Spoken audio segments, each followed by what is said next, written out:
প্রিয় দর্শক, ভিডিওতে যে লোকটিকে দেখছেন ইনি শারীরিক প্রতিবন্ধী মানুষ গোলাম মোস্তফা, বাড়ি কুঞ্জ মহিপুর সাদুল্লাপুর। মাঝে মাঝে এই লোকটিকে আমাদের সটিবাড়িতে দেখা যায় বাদাম বিক্রি করতে। আসসালামু আলাইকুম। ওয়ালাইকুম আসসালাম। আমার নাম মোহাম্মদ গোলাম মোস্তফা মিয়া। আমার বাড়ি কুঞ্জ মহিপুর, থানা সাদুল্লাপুর, জেলা গাইবান্ধা। শারীরিক প্রতিবন্ধী। বাম সাইড, আমার বাম সাইডে প্যারালাইজ হয়েছিল ছোটোবেলা। আমি এখন বাদাম বিক্রি করি। 40টা আনলে 400, 50টা আনলে 500, 550, 500 টাকা বিক্রি হয়, তাহলে ইনকাম কত টাকা হয়, লাভ কত টাকা হয়? বেশি নাই, 100-150 টাকা, 100-150 বা 15 না বুঝে কি করেন। এখন কোনো কাজ নাই, বাড়িতে কোনো কর্ম নাই। আচ্ছা, আপনি কি বিয়ে শাদী করছেন? করছি। কোথায়? শ্বশুর বাড়ি আমার সাদুল্লাপুর। ছেলে মেয়ে? ছেলে 2টা ছেলে। ছেলেরা কি করে? ছেলেরা পড়াশোনা করে, 2 ছেলে। 2 ছেলে পড়াশোনা করে? জি। তাহলে এখনো স্বাবলম্বী হয় নাই? না না না না। এই সটিবাড়িতে প্রায় প্রায় কি আসেন? জি, প্রায় প্রতি হাটে 1 হাট মিস হলো প্রতি হাটই প্রায় আসি আমি। হাটের দিন করি? জি।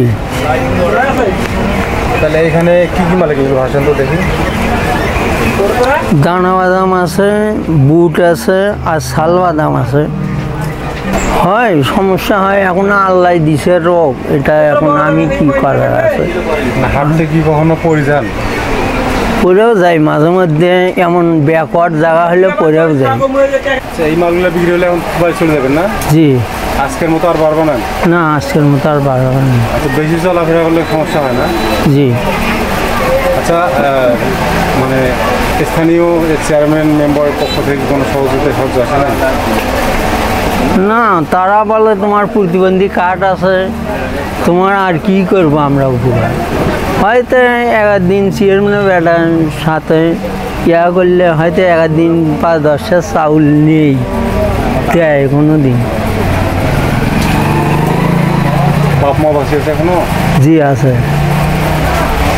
একজন প্যারালাইসিস বাদাম ব্যবসায়ী। এই কথাটা শুনলেই মনে আসে এক সংগ্রামী, পরিশ্রমী এবং সাহসী একজন মানুষের ছবি। প্যারালাইসিস শরীরের চলাফেরা বাধা তৈরি করে, কিন্তু সেই সীমাবদ্ধতাকে জয় করে যিনি রাস্তায় দাঁড়িয়ে বা বাজারে বিভিন্ন দোকানে ঘুরে ঘুরে বাদাম বিক্রি করেন, তিনি নিঃসন্দেহে সমাজের একজন বড় অনুপ্রেরণা। এই মানুষটি শারীরিক প্রতিবন্ধকতা থাকা সত্ত্বেও হাল ছাড়েননি। নিজের সম্মান রক্ষা করে উপার্জনের পথ বেছে নিয়েছেন।